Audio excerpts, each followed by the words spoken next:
Drago averages 1,850 pounds. So the result's quite obvious. And what results are those? Whatever he hits, he destroys.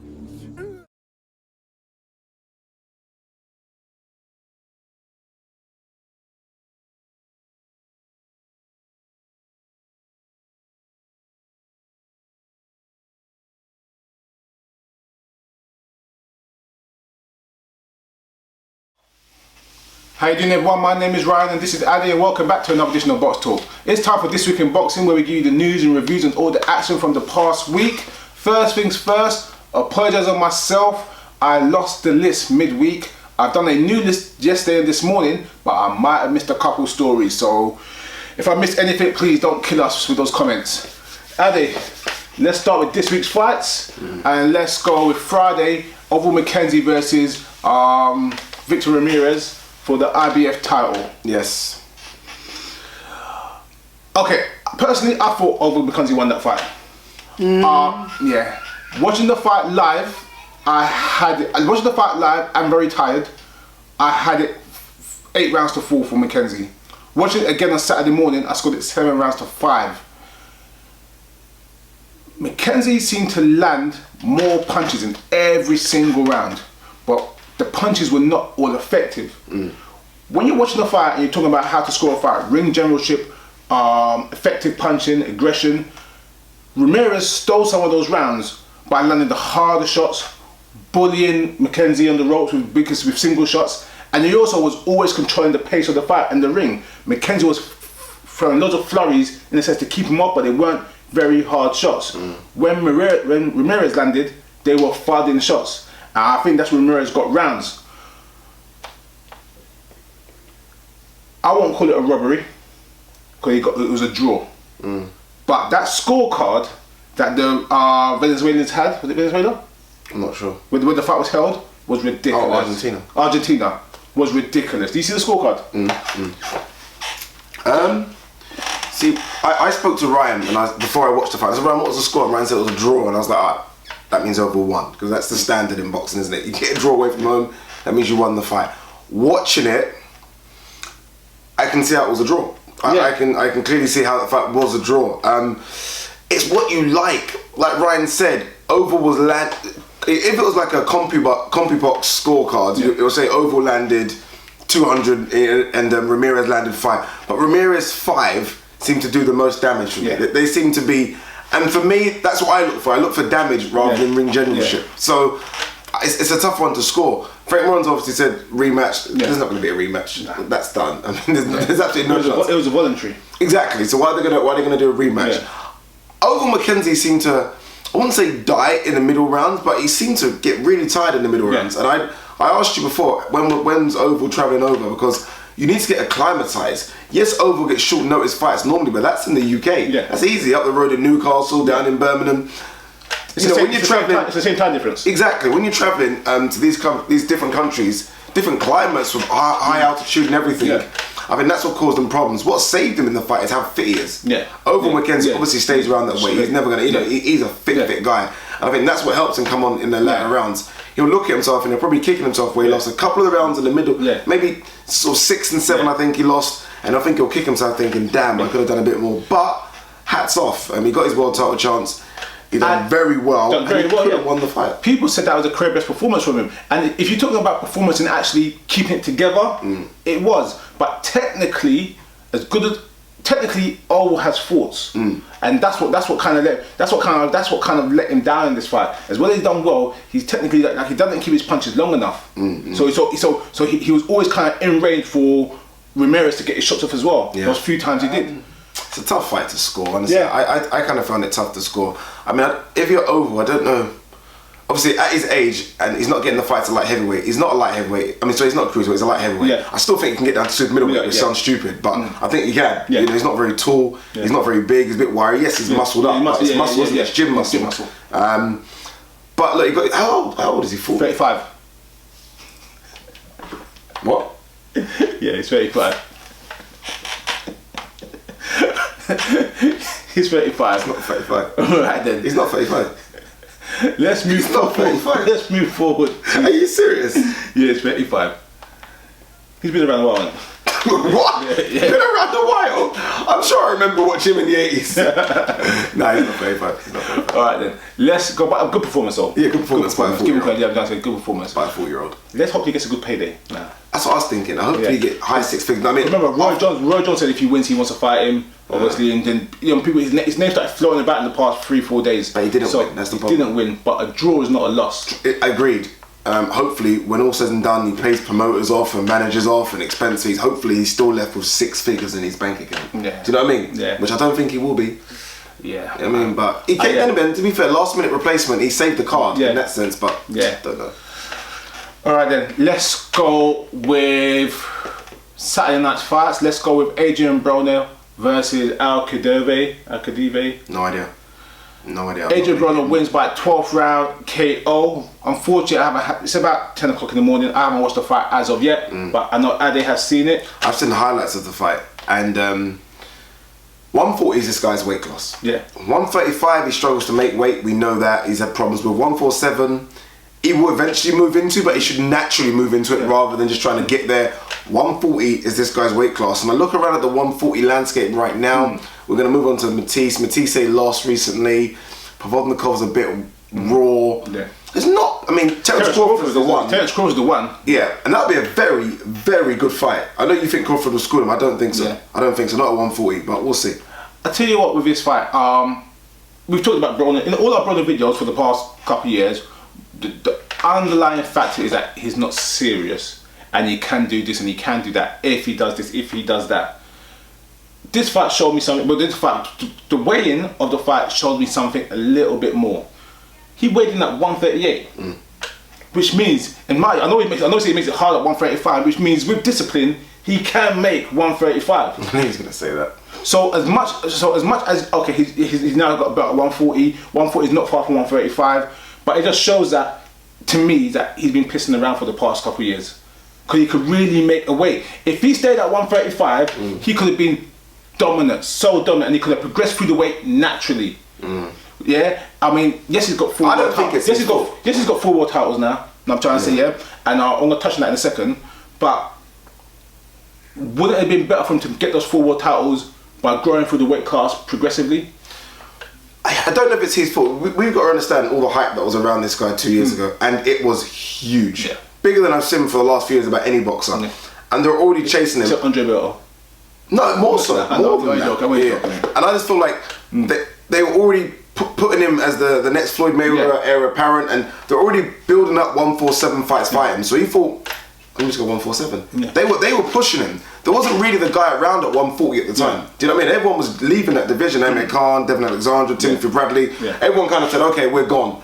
And you kind of left with just Danny Garcia, who at the time, they were good friends. So he's never going to go for Danny Garcia. So I can understand why he jumped to 147. Even though he only weighed in at 144 and 145 for those fights. Can he make 135 still?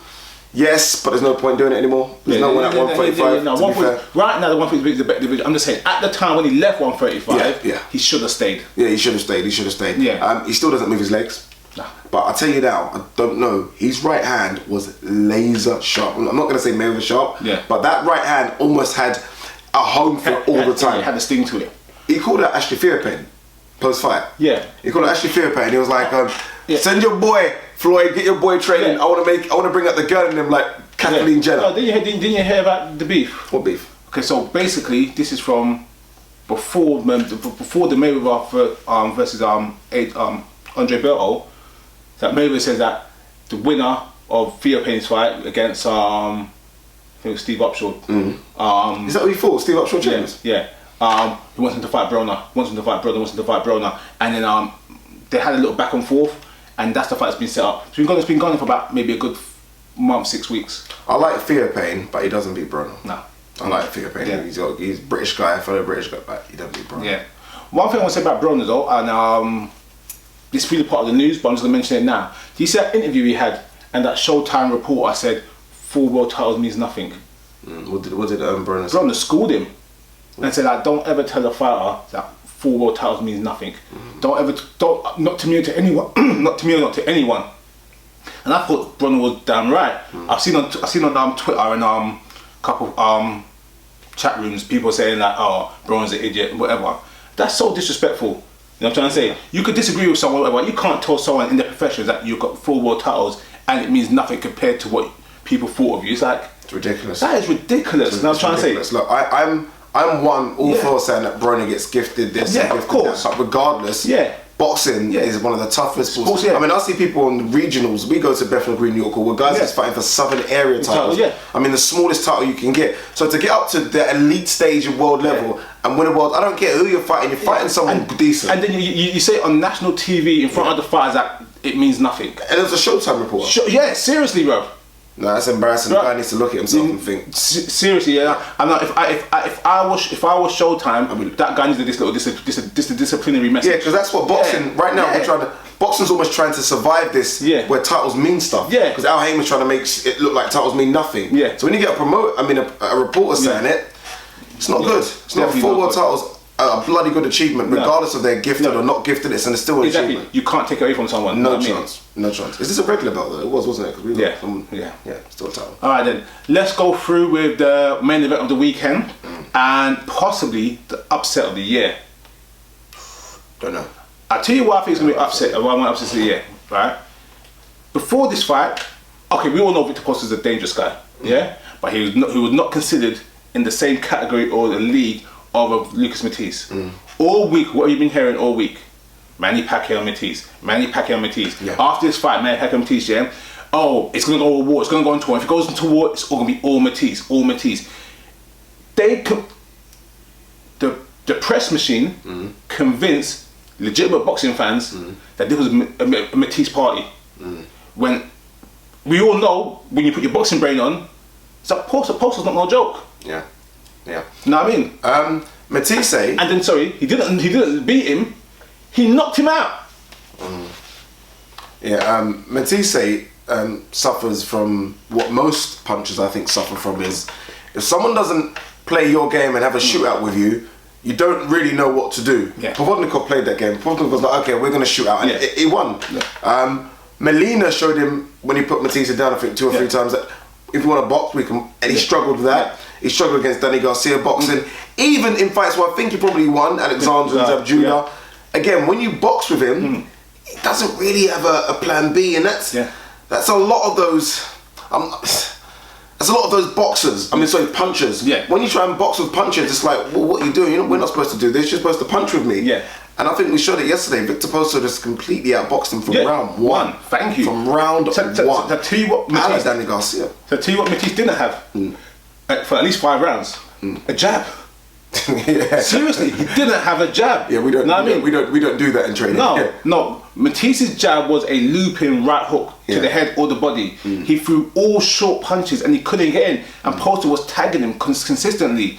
And like when they got into tie-ups and everything, Matthysse seemed to be complaining originally that he hit me in the head like headbutts, because he was lunging in without no jab. Yes, it was an accidental headbutt and it takes both of them will come in at the same time. But if you're stepping in with your jab and you're just lunging in, of course you're gonna get a headbutt.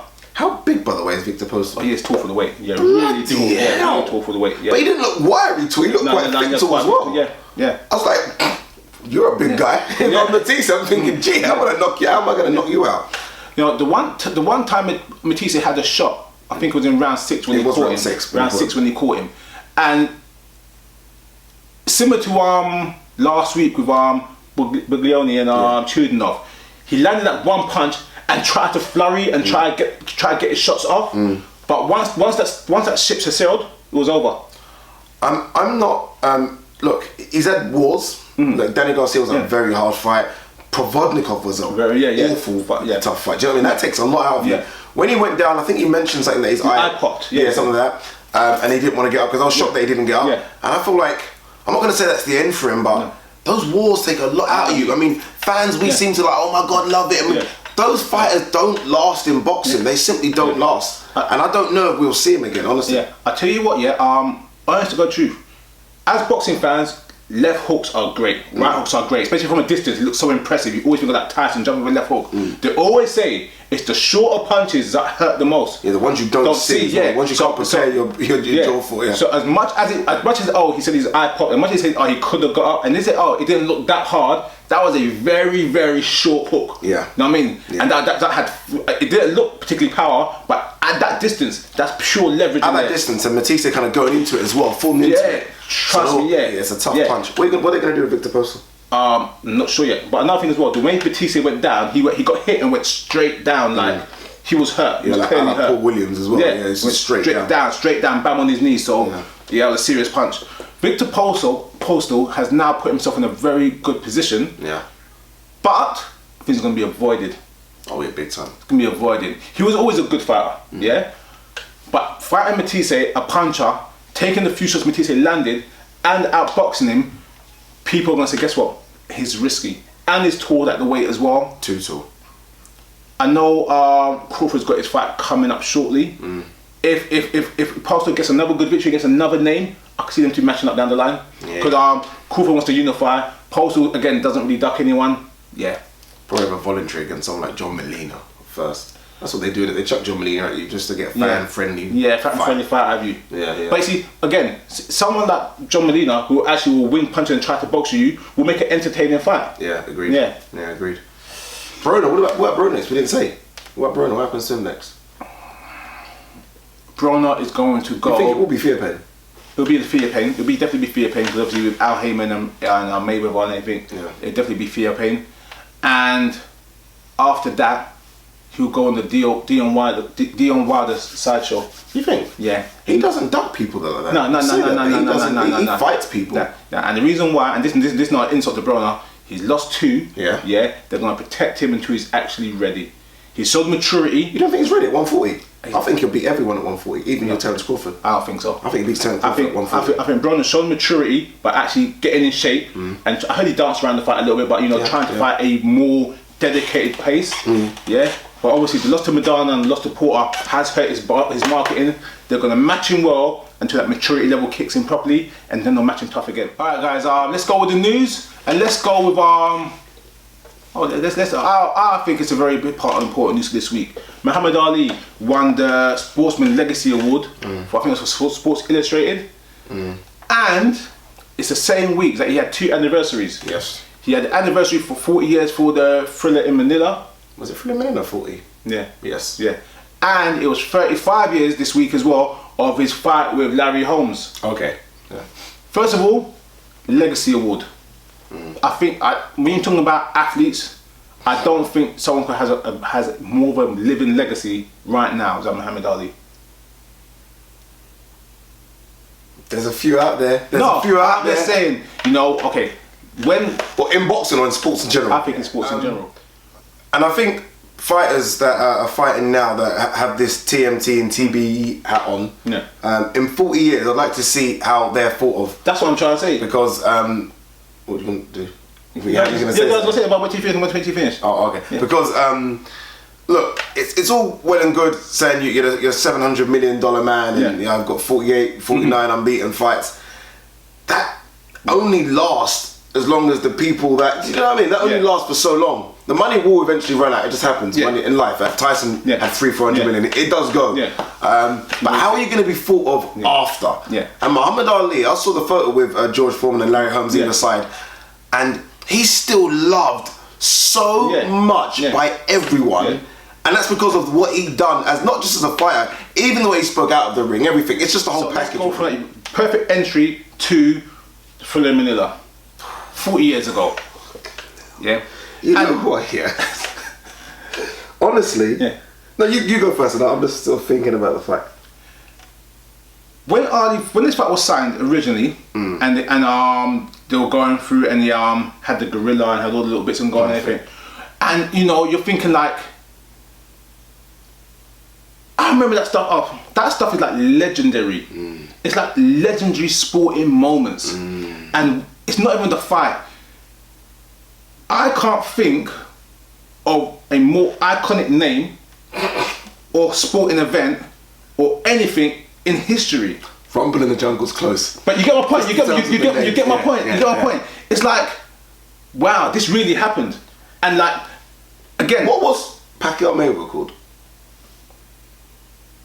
That's the point. That's the point. That's you the see point, my point people. though? I can't remember what that fight was called. This fight happened before I was born, before you were born, and it still holds something special to every single person. You won't find any person, mostly in the world, under 30 or under 25 that can't tell you about the Thriller Manila. I don't even have to explain to anyone the story. You don't have to explain anyone the story. It has something special. What I love about it as well is that it didn't take place in the MGM Grand. Yeah. It didn't take place in Madison Square It could go Garden. anywhere in the world. It was anywhere in the world. We said we're going to take the two best fighters. You had something here that was so poignant. You had Muhammad Ali that was the best talker in the world, but backed it up. You had Joe Frazier that was hard as nuts, Philly man. That Muhammad Ali was almost calling her Uncle Tom, and that pissed him off so much. I'm an Uncle Tom. How dare you? Sort of. When I think about the fight now, it makes me laugh because, again, I'm not going on against Mayweather because people might think this is an anti-Mayweather video. It's not. But when Mayweather talks about, I'm the highest selling boxer of all time, things like that, and you kind of think like, can you only imagine people? Just think of this in your head, for example, if Fraser Ali was in today's kind of world, in today's realm, and had pay-per-view, and had all access, and had Twitter, access, Instagram, everything. Can you imagine the numbers? It's not even that. Imagine the numbers if you converted the pay packets today from 1975, where they were getting paid sort of like 10 or 15 million anyway, to today's. The most important thing for me about that night is remember that Ali interview, which I mentioned in the video we done for Mike Tyson and Fraser, when Ali said, "This is the closest thing to death." That says it all for me. I'm telling you now. That says it all for me. Yeah. And what I will say as well about finally on both of their points, because Ryan off camera just now, as we were speaking about 80s heavyweights, and we're going to do a steroid video, it's coming soon. And we spoke about 80s heavyweights almost looking like bodybuilders. Yeah, like superheroes. You look at Ali and Fraser. These were just normal looking, almost akin to us. Normal looking. No, seriously, you didn't see there was no six pack. There was no tricep and bicep and delts. These guys just look like normal guys. This is what I'm going to tell you right now. And I find it's really funny. I actually got a picture of my hard to text to you. While reading the article about Fraser Ali, there was a picture of the poster and it had their tailor tape. And it's funny, I'm looking at the stats. I'm bigger than Ali. My arms are bigger than Ali's. Yeah, I'm trying to say he weighed about 3 pounds more than me at the time of the fight. But it's like, it was just normal sized people. You're bigger than Fraser. Yeah. And I'm trying to say, I'm looking at the deals, I'm like, wait a minute, you're telling me? Yeah. No, I mean, it was natural. That's what it is. It's just natural. Let's move forward now to the sad side. Ali Holmes. Yeah.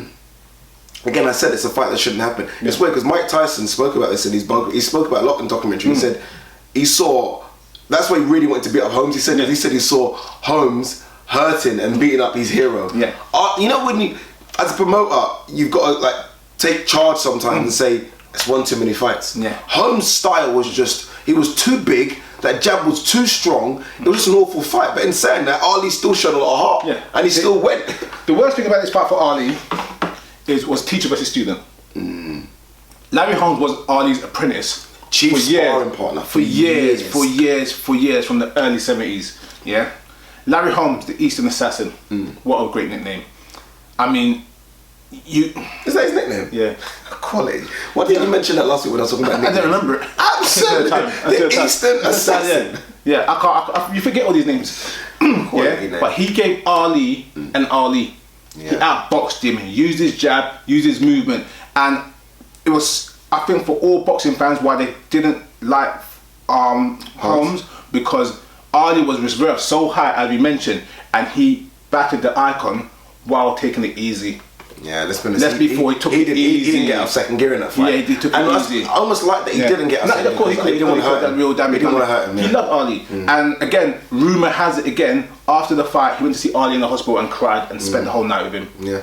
Yeah, and I told him, don't worry about it. Don't those moments just touch you? Yeah, seriously. It doesn't happen now, does it? Yeah, I'm telling you, because they knew each other. But I guess let's be honest, this is Boxtalk. Ali needed the money. Larry Holmes suffered from the fact that he beat Ali, you know. Because Larry Holmes, genuinely, people might not give it to him, there's an argument to say it's a top 5 heavyweight. There's an argument to say that he could be the best heavyweight of all time. There you go. And the reason why, and people say, that's blasphemy. It's not blasphemy. Larry Holmes' skill set is Ali's skill set. He learned from the master. Yeah, he just didn't have the charisma and talk out of the ring. That's what I'm trying to say, yeah? It's boring as hell. And if you're talking about like technical balance, Larry Holmes got it. Best jab in the business. Rumble in the Jungle. Yeah. Whoever thought of these names, Thriller in Manila, deserves an Oscar just for these names. Because honestly, these are flipping quality names. Rumble in the Jungle. Alright then. As you mentioned last week, Chris Eubank has signed with Matchroom Sports. In all the interviews going around, Chris Eubank has been saying, Chris Eubank has been saying, my son will beat GGG. Yes. He's been saying it for about 6 months now, 7 months now. Yesterday in Frank Warren's column, Frank Warren said that we offered them GGG and they turned it down. Smoke and mirrors? Don't like when Frank does that. He does that in his column, doesn't he? Yeah. He just seems to...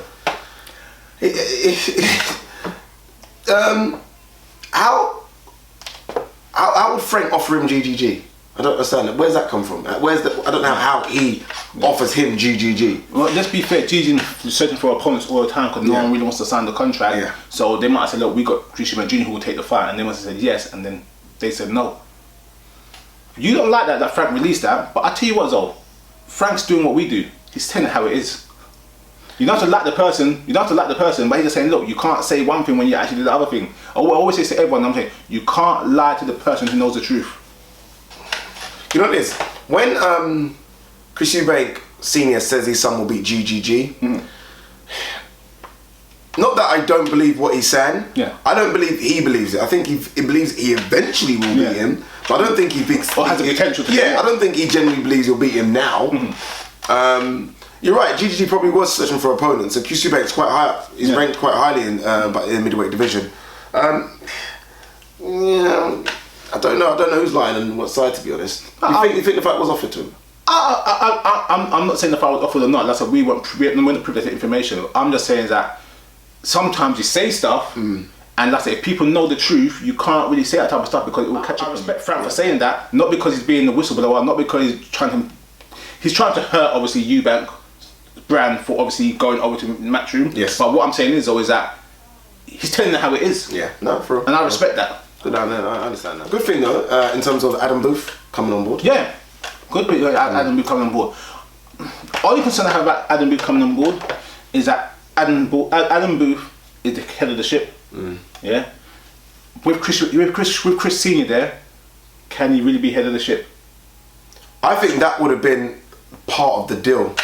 Almost like, look, Adam Booth isn't a desperate trainer, to be honest. Like, he's done well, he's got experience. I think he's the kind of person that would have had that sit down conversation with Chris Eubank saying, for me to do my job, and it's a good job, you need to step back a bit. And I think Chris Eubank Sr. will step back. He got a lot of criticism for that Billy Joe Saunders fight. And I think he will step back. I don't think he'll be in the corner anymore. I think it will just be Adam Booth and a chief second or whatever. I don't think Chief second's going to be Chris Eubank. It shouldn't be. I hope It's not. going to be. Good sparring though, Andy Lee.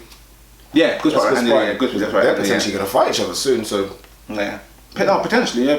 So Klitschko Fury is now being rescheduled for the 28th of November. 28th. Yeah. But, rumour has it, there is no TV deal set yet with Sky. Yeah. Because Sky have planning to put Dillian White versus AJ on pay-per-view. Yeah. Rumour has it, again, rumour mill, that ITV might be in to get the Klitschko. 100%. Yeah. Not rumour anymore, I think. It's done. It's done now, yeah? It's done. Yeah, but could be getting the fight. So the questions asked is, one, it's good that the fight's been rescheduled so quick. Two, Dillian White, AJ on pay-per-view. Are you serious? And three, if Sky loses this fight to ITV because of that pay-per-view, that is real bad business. Yeah, there's a lot wrong here. Obviously, when's Dillian White AJ is December 5th. Yeah. So you can't have two pay-per-views within a week of each other. It's just not, not possible. Yeah. I don't know how on earth you think Dillian White AJ is bigger than Klitschko Fury. Dillian White's an A-side to boxing fans. But to the general public, he's a C-side. And that's not an insult. Dillian White is not a household name. Yeah. The pay-per-view will be selling strictly off AJ and his Olympic credentials and his potential. Yeah. No. I think Matchroom and Sky need to almost sit down and rehash exactly what they're doing right now, because if this Kell Brook one still stays in the pay-per-view, I'm going to be absolutely livid. And come on, AJ Dillon White pay-per-view. Pay-per-view fights when I was young were the biggest it meant fights something. ever. It meant I something. think AJ is a huge name. Yeah. But I think the idea of sticking him on pay-per-view after 14 fights is quite stupid. Yeah, yeah. I don't know how many fights. 14, I think. You're killing his audience. Yeah, it's just ridiculous. Killing his audience. Now. It's ridiculous. I mean, I don't know if they're running out of money or what's going on with boxing at the moment, but you can't just chuck everyone on pay-per-view. No. I mean, you got to stop this. I mean, Bendu Cleverly was the one that pissed people off. Oh, yeah. And now it's just getting stupid. It's like they kind of kept it quiet for a year. Yeah, and now it's just getting dumb now. It's getting dumb. And like I said, is there anything now with the Brook Shavs fight? Is that still pay-per-view? Apparently still pay-per-view. Yeah. I guess for Fury though, again, it depends how much ITV are going to buy the rights for it. If his fight's not on pay-per-view, you lose out on big pay-per-view money. And I don't know what ITV will kind of guarantee he makes more money if it's on pay-per-view than it is on ITV. Yes, but I also think he makes much more. He makes more money down the long run, win or lose, on Sky, on ITV. The coverage on ITV will be massive. Yeah, but it's World only heavyweight title fight. It's only if the coverage continues. If he just fights, look, remember he's with Mckenzie. I don't mean that disrespectfully. If he fights on ITV and he loses, say he loses, and ITV don't want to give him that contract again for another fight, where does he go? What does he do? Does he go back to Channel 5 boxing? Yeah. I don't think he's ever actually fought on Channel 5, by the way. I think he has, but what does he do? Box Nation? Because he seems that seems to be severed. He's got to look at it and think logically, okay, what do I do right now? And as much as he don't want to cater to Matchroom, there's not many other big, you know what I mean? Where do you go? Do you stay with Mick Hennessy? What do you do? Actually, gonna stay with Mick for sure. I'll tell you that. Yeah. Then he needs to have a bigger. He needs to have a. If he's gonna take this fight on ITV with Klitschko, he needs to sign a 5 fight deal. Yeah. It can't be just what Bang McGregor does, which is timeshares, whatever that is. He needs to fight a deal so he's guaranteed what to do after. Big time boxing on ITV, Klitschko Fury, 9 o'clock in the evening. I don't think you could get more publicity, more sponsorship than that. Agreed. Nah, Agreed. I just think going forward, if ITV or even BBC are not going to put their hat in the ring properly, because they're still dipping little toes in it. If they're going to do it properly, then Tyson Fury is the best you can get. Well, let's be huge. ITV Lapframpton. Yeah, but they don't like their small guys. They want the big guys. But I'm just saying though. So, and they did bring him back. So it is the entertainment value. Sticking with Fury for a second. Do you see Tyson Fury say he wants to become an MP within 5 years? Yes. For his local constituency. Can you imagine Fury on the ballot paper? What's his Twitter handle again? Is it something Jesus? Something? Lord, I'm not sure. Something ridiculous. I think Tyson Fury just has rants now and again, and we do forget he's only 25, 26. Yeah. He's still a kid, relatively. Do you know what I mean? Speaking. I mean, because you see him as a big guy, I think people think, oh my God, sometimes he can say stuff that... A very big guy. Yeah, and I think he was upset after the Klitschko pull out, so he just wanted a little rant and said, you know what I love about him though? They asked him in an interview, who do you want to fight next? And he says, I'll fight Joshua, I'll fight Wilder, I'll fight Dylan White, I'll fight anyone which guarantees me money. Yeah. And he said he wouldn't fight Luis Ortiz. He actually openly written, I love that. He said, I won't fight Luis Ortiz, he's a bloody good fighter and no one knows him. Why am I going to take that risk? Just admit it, chuck it out there. That's good. And I like that. What interview was that? I don't know, but I can't remember who interviewed him, but he just openly admitted, I'll try and put the link at the bottom if I can, that I don't want to fight Luis Ortiz, he's too tough and no one knows him. And I think sometimes, what I'm trying to get at is, that's what Kell Brook's got to think sometimes. Kell Brook's fighting guys in shavs that are quite tough, no one knows him. Why do that? Why risk it? Fight a guy that's not tough, but people know. That's how you build up your star status. WBC now has made it made it perfectly clear that if Alexander Povetkin beats Mariusz Swatch, which in all honesty is not a given, that the fight is mandated straight away. I would like to see, to be fair, I wouldn't mind any of those fighters fighting Wilder. Oh, of course, Mariusz Swatch or Povetkin, it's a step up for Wilder. But you got to read into the terminology. It said if Povetkin wins. Oh, so if Povetkin wins. He didn't say the winner. He said if Povetkin wins. But surely if that puts Vac in the mandatory position.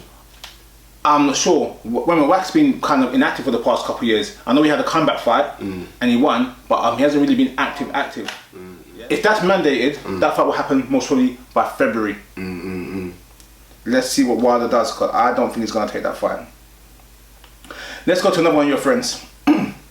This must be Amir Khan then. No, Peter Quillin. Peter Quillin, Danny Jacobs signed official 5th of December.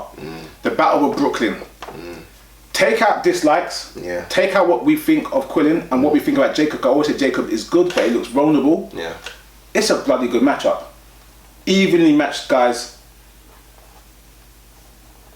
You come on, I know you don't like him. Come on, it's a good match. It's a decent matchup. It's a decent match. It's a fair match between two guys. Yeah, I think both of them are equally as good as each other. Yeah. I think both of them equally have their flaws. Yeah. Right now, I favour Quillen just. Yeah. But it's a good matchup. It's a good matchup. I can't lie to you. The fight doesn't excite me one bit. I think Quillen's a bit of a better puncher, but I think Jacob's the better boxer. Jacobs was supposed to be the ruler of the 160 division 6 years ago. Yeah, so. until Pirro knocked his head off in 5. Was it Pirro? Dimitri Pirro. Yeah, Dimitri Pirro, knocked his head off in 5. Yeah. Beat the crap out of him. Honestly, remember? We watched the head. I think we watched the head. Yeah, right here. Yeah. But what is it for? A regular title, interim, silver? It's for. What's it for? It's obviously not for a real. I like the way your personality just kind of dropped. Like you're not really. Yeah. No, it's for Dane Jacobs' belt. I think it's the WBA. Yeah, regular. Yeah, WBA regular. So it's a good fight. Yeah. If I be honest right now, I think Jacobs will be winning that fight and get stopped late, very late. Yeah. You're really upset right now, aren't you? You know what it is? It's just not a boxing's just getting really. I don't know, man. And sometimes I go through stages in life with guys where I just get really. You know, Ryan. That was Ryan's fault. Ryan brought all the nostalgia from the 1970s to my doorstep, and now we're talking about some of these matchups, and I'm supposed to get excited about Quillen Jacobs. All right. Do you know what I mean? You just talked about Thriller Manila, and then you're telling me Battle of Brooklyn. Battle of Brooklyn, yeah, I know. I don't think the fight be a seller either. Of course it won't be. Comps, yeah. Comps 2000 and then black seats to make it look like there's people in the building. You know they do the lights. Yeah, people don't do that. Black seats. Froch says GGG is not pound for pound. He done on the Sky Show this week. He said that the best fight in the world is Andre Ward. I know how good he is. Blah blah blah. Of course, because he beat you. Yeah, obviously it's a self-serving comment. He'll always praise Andre Ward because he beat me, so he has to be the best in the world. Yeah, because obviously I fight at 147 and 135 and 120, so I know these other fighters. Yeah, but then he says that GGG is not ranked. He don't have GGG in the top 10. The rest of the Sky crew disagree with him. Is this Froch's ego going out of control, or do you genuinely think he believes that GGG is not worthy? Like a lot of boxing fans do believe. You know what it is, yeah? Sorry to cut you off. I had a conversation with a couple of guys this week, and their decision is that GGG Lemieux, like you said, is a setup fight. That GGG is still not fighting the correct people, and then they refuse to rank him or hold him in high esteem because of this fight. A lot of people, and even Froch, who's a professional fighter, is sticking on the same bandwagon. GGG really has a 50-50 audience in this situation. It's silly. If guys need to get all the post-fight interviews of the guys that GGG has beat and see what they say. Every single one of them, like, whoa, this guy can fight. Yeah. Do you know, what can you do? I could stand outside right now and ask people to fight me. If no one turns up and then some kid turns up, I've got to fight him.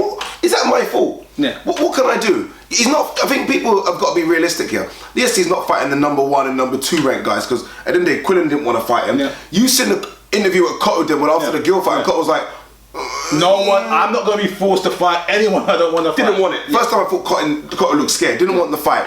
Martin Murray stepped up, and Martin Murray was ranked, I think, number 4 or 5 at the time. When he fought Matthew Macklin again was ranked in the top 5 at the time. Curtis Stevens was ranked in the top 5. What's going on, people? Yeah. What else can this guy do? Someone said as well. Do you know what I'm trying to say? Someone said this week. Okay, sticking to the Froch comments though. Someone said as well this week that on one of our videos that GGG's record is the same as Deon Wilder's. I couldn't believe. Did you see the response to it? Yeah, I said respond to it. What? Yeah, I went mad. This is what I'm trying to say. Why does GGG have that image with people? Because I said Froch, who is a Hall of Famer, and let's be fair, I'm trying to say he knows his stuff. Yeah. And like I said, fans, people that I know that I respect in boxing say the same thing as well. What's the middle area? You know, Froch done an interview with Coogan a while ago, and Coogan said, asked him about named opponents, and he said, why don't you fight GGG? People are asking for that fight. He said, man, why do all my fans want to see me get hurt? He actually used those lines, so he knows it's a bloody tough fight. GGG is a 154 guy masquerading as a middleweight, by the way. GGG can make 154 pounds. I'm convinced that he's already on the 30-day weigh and he's 160 something pounds. He's 163 pounds like that. That means he easily makes 154. So this guy's really going up a weight to fight guys that are naturally bigger than him, still kicking their asses for fun. Look, if he was going 12 rounds with these so-called bums he was fighting, it was points decisions, I'd say, you know what? Yeah, He's stopping everyone. he's destroying them. He's stopping everyone. Even if I had to go a little longer like the Murray fight. Yeah, how painful was that to watch? I'm mostly one-sided. Come on, man. Yeah. Look, I can understand what people say he might not be top 10 pound for pound, but for me, he is. But as well. But Jamie Moore and Glenn McCrory both disagreed with him and said, nah, you know, GGG is ranked and deserves his ranking. So, you know, just a funny one. And that's Jamie Moore's way. Yeah. Jamie Moore's been in there with Matthew Macklin. That was a tough fight. He probably saw what GGG did to Matthew Macklin for. I said, wow, how did you do that? How did you do that? So, Yeah. I can understand where that would come from. Alright then. We touched on this last week. We should have touched it a little bit earlier about Ramirez's world titles. That obviously they stripped Pablo Hernandez for his title. He's now retired. Pablo Hernandez? Yeah. He's now retired. Basically, he's injured, and like I mentioned last week, he's got some sort of mystery illness. They haven't said what it is, but he's actually sick, and it doesn't seem life-threatening sick, but yeah, he's sick, so he can't fight. Something's wrong with him, and he's injured, and he has financial problems. He is now officially retired and called it a day from boxing. Isn't that a shame? It's a shame, but Hernandez is a sufferer of the worst division in boxing history, to be honest.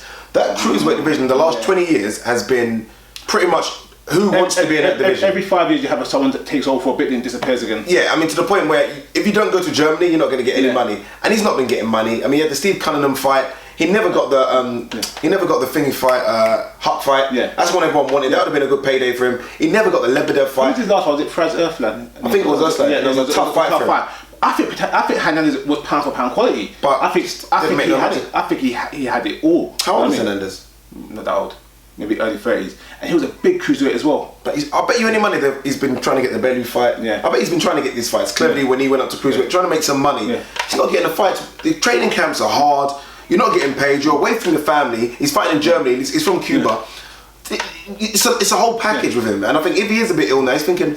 You said it's the worst division ever. And let's be fair, cruiserweight division is what, 40 years old maybe? Yeah? It's not that old. But while I was just thinking about it right now, it has real spurts. Okay, so you had Evander Holyfield in the late 80s. In the 90s, I find it very, very hard to think of a notable light heavyweight, not notable cruiserweight. When I think of the early 2000s, you had Vasily Jirov and James Toney, they had that great one. Then you had, about 5 years later, you had O'Neal Bell and Mormek. Yeah, then Hay came along. Then you had Hay came along. And then it kind of went dead again. And then you had Adamek had his little spell. It was only a very small spell. No one stays and in. then you had Hernandez. No one stays so in there. Really, you're either a light heavyweight that moves up because you can't make the weight no more. No one seems to be a natural cruiserweight. In the 90s, Carlos Gomez. Yeah, but the part making is though that for 40 years you're talking about 5 fighters that actually made themselves named in a division. If you look at any other division in the world right now, you have more than 5 fighters. Yeah. All right then. Last Friday, after the Chudinov Belioni fight that Roger was cornering, someone stole Roy Jones' jacket out of the locker room. I was here. Yeah. I was here. It wasn't me. I was here.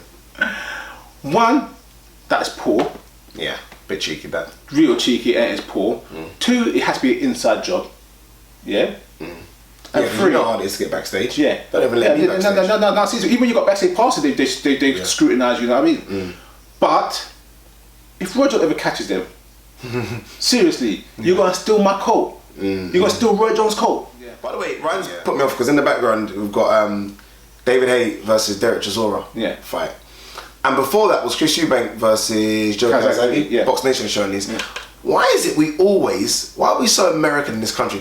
I mean, look, Bruce Buffer's the best. Sorry, Michael Buffer's the best at what he does, but why do we always have to get Michael Buffer over all the time? I think it's the sound of boxing. It's the sound of boxing. That's why. It's like, bring over the American. Let's make this American. Let's make it an American show. No, it's not an American show. It's not an American show. It's just a sound that people are used to. You know, it signifies it's a big fight. Yeah, but everyone's got to start from somewhere. Why can't you get one of these British guys to be as good? No, they had to develop it because obviously Eubank Jnr. and Michael Buffer are getting older. So you have to. He's had plastic surgery for sure. Yeah. So you have to get It's another video. Yeah. It's another video, that plastic surgery. Yeah. So you have to get new guys to take over. Yeah. But there's no urgency on it. Nothing, not urgency. And also as well, I know that Matchroom guy's a bit boring. He does the darts as well. Oh yeah. Boring. No, but again, also remember Barack Obama and Jimmy Lane Jr.'s, their phrases are trademarked. Once they retire, those moments are gone. Yeah. Someone's got to think of a new phrase. Yeah. So get your pen and papers out, guys, and start thinking. You know what I mean? Yeah, for real. Yeah. Alright, and last bit, and I'm not gonna elaborate. I'm just gonna say this as well. Condolences to Billy Dibb for the passing of his wife, and to Chris Bird, whose niece passed away, and they're actually trying to get funding or raise money for her medical bills, which cost over $300,000. That's a lot of money. Yeah. That is a Even lot if you're rich. of money. Yeah, for someone like Chris Bird that hasn't fought in years, where'd you just raise that from? Do you know what I mean?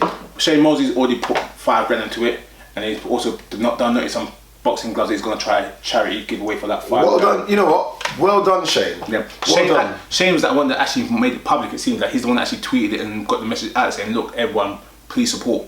You know, I say it's a lot of money, but if you're Chris Bird, surely you're boxing. You're boxing, you know, people that you've come up with can say, yeah, it's $5,000, $5,000. I mean, what's $5,000 to some of these top boxers? Okay. The Hopkins of the world, Oscar De La Hoyas of the world, the former promoters. They just give it away, though. They just give it away. Any fights next week? There should be. Bring out your phone. So this week, the main fights this week is Terry Flanagan defends his WBO lightweight title against Diego Magdaleno. Liam Smith versus Josh Thompson. I'm interested in that fight a lot. That fight looks quite good. That's the American guy that got replaced, and yeah, it looks quite good. Yeah. Also got Lee Markham fighting that week against Luke Blackledge. This week as well, oh my God. around the world, in Venezuela, we got Linares versus Victor Ivan Cano. You also got Omar Narvaez fighting as well this week. And tomorrow, which no one's going to watch, we got Randall Bailey. You said that, yeah, last week coming back as well. So a few fights to keep an eye out for the week for boxing fans. Yeah, a few fights, definitely. Ryan, why have you got David Price on in the background now? Audley Harrison. I know. David Price could fight back then, you know. Now, I know Audley is just a stat target practice, but the way he put his punches together there, that power. David Price. Mentally, innit? It's mentally. Look at that, boom! Yeah. Look at that! David Price is a good fighter going forward. Bang! Yeah. Look at that, look at the way he put that together. Yeah. Crack! Oh my God, that punch was vicious. Yeah, this is what we do at Boxtalk. We just watch boxing all day. That's all we do. Yeah. No, it's good. Alright, there you go, guys. Thanks for watching another edition of This Week in Boxing. Remember, leave your comments below. We need to start replying to some more. I don't think we've been replying as much. We have been replying. I reply to every comment on the Broner video. Oh wow. Every comment on every comment, bro. I found out every comment on the Broner video now. I've done every comment this week in boxing. I try to get all the comments up to date the week before the fights. Take it back. It's hard though. So yeah, leave your comments below because we will get back to you, as Ryan just proved. Thanks for watching another edition of Boxtalk, guys. Cheers.